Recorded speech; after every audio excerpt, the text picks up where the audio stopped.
Haro ya kuhukia njohi njikirire mukana mwena wa Naivasha ni nyitete thinga borithi magithi na mbere na mungururio wao wa kuhinga iganda iria iratwarithia mihango ino mugaru na watho.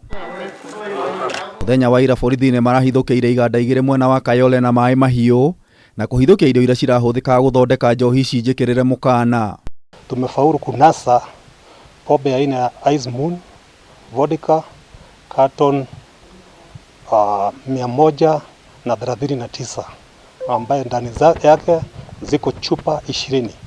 Pia tulipata ethanol 450 liters ambaye zote tuko nazo hapa. Kuringana na OCPD wa Naivasha Samuel Waweru, ifandiko cia ruhonge rwa kurogota igoti KRA ni ciranyitekanire kuona ni aria maratwarithagia biacara ino matirehaga igoti. Vitu ambaye zinatumika na KRA stickers pia tumezipata ziko hapa, na pia wako na labels za hizo chupa, isipokuwa zingine hata walikuwa hawajaweka labeling. Aruti a wira iganda-ini ici ni maikitio ngono riri uthuthuria urathie na mbere, borithi magithi na mbere gwethana na ene biashara ici aria meri uriro-ini. Lakini na tumefaulu kunasa watu 5 ambao wanatusaidia na uchunguzi.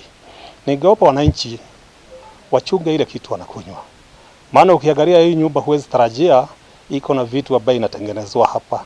Oigete mungururi uyu ukoretwo ugithi na mbere kwa ihinda na matiragwa gwa gutigirira muingi no wagitirwo kumana na njohi ici ngananie. Juzi tulikuwa na maafa kwa hii kaunti yetu, na kwa wakati huu tunatekeleza ujumbe wa RRI.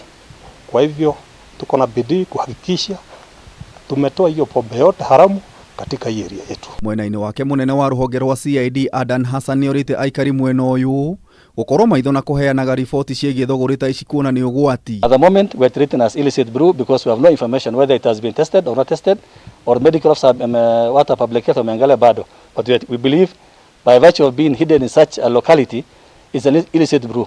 Ile boxes wameweka inaonekana ni ya mafuta ya avena, lakini ukifungua ndani ni pombe iko.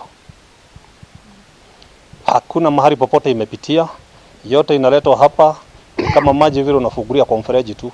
Hakuna mahali, hakuna vipimo, hakuna nini. Ngiribotera Kameme TV, Jeta Gitau wa Wanjiku.